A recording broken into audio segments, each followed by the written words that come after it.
11h30 sur France News Radio. L'information avec Romain Lucas. Bonjour à tous, je suis très content de vous retrouver aujourd'hui pour le retour des flashs d'information sur France News Radio et Info TV. Voici de suite les titres de ce dimanche 3 septembre 2017. Ce matin, la Corée du Nord affirme avoir testé une bombe H capable d'être montée sur un missile à longue portée. Plus de détails dans quelques instants. Depuis hier soir, le Gard est une nouvelle fois victime d'un incendie, on en parle dans ce flash. On parlera également de la rentrée qui est demain, mais aussi de l'incident hier en Meurthe-et-Moselle où un chapiteau a été foudroyé faisant 15 blessés.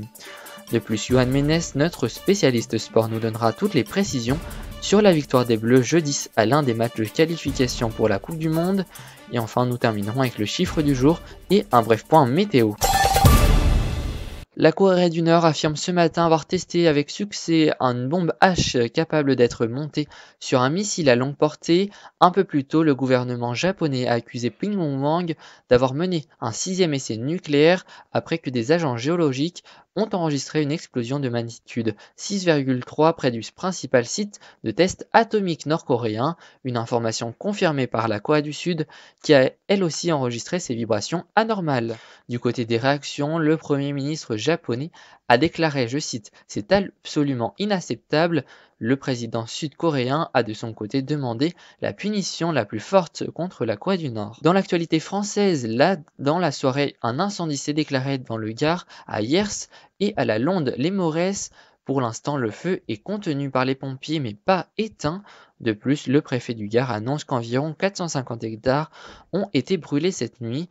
En bref, ce matin, Donald Trump a distribué des hot dogs aux sinistrés de la tempête Harvey aux États-Unis. J-1 avant la rentrée, demain la plupart des 12,8 millions d'élèves français et leurs 884 000 enseignants reprendront le chemin de l'école. Cette année, quelques changements interviennent. Pour découvrir tous les changements, rendez-vous sur notre site internet infotv.fr.nf. Hier après-midi, une quinzaine de personnes ont été frappées par la foudre en Meurthe-et-Moselle.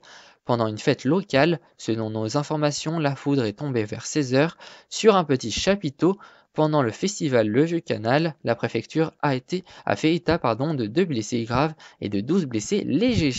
Parlons maintenant sport. Jeudi, la France a gagné un des matchs de qualification pour la Coupe du Monde de football. Yoann Ménès, notre spécialiste sport, nous en parle maintenant.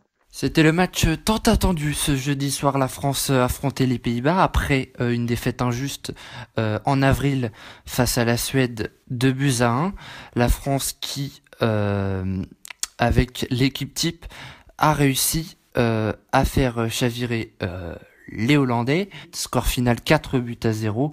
La France est en forme et elle jouera son prochain match ce soir face au Luxembourg au Stade de France pour avoir une éventuelle autre pluie de buts. Bon match. Merci Yoann. Le chiffre du jour est 9 comme les 9 victoires de Teddy Riner au championnat du monde de judo depuis le début de sa carrière, un record. Hier, il a remporté sa 9e finale. Avant de terminer ce flash, faisons un bref point météo. Cet après-midi, le temps sera ensoleillé au nord-est, sur le pourtour méditerranéen et sur le Pays Basque. Ailleurs, c'est les nuages qui seront au rendez-vous. Il fera de 15 à 26 degrés. Lundi, la rentrée se fera globalement sous le soleil, sauf pour l'Orne et les Hauts-de-France où le ciel sera gris. Les températures iront de 19 à 29 degrés. Voilà, c'est la fin de ce flash d'information. Merci à vous tous de l'avoir suivi. Votre prochain rendez-vous, c'est mercredi à 15h pour le lancement de Cooking Express, que j'aurai le plaisir de présenter chaque mercredi jusqu'aux vacances de la Toussaint. De plus, je vous retrouverai également dimanche prochain à 11h30 sur France News Radio pour un nouveau Flash Info.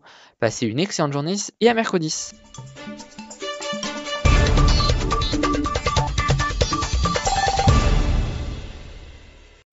Découvrez toute l'actualité 24h sur 24 sur notre site internet infotv.fr.nf et sur notre compte Twitter @groupeinfotv.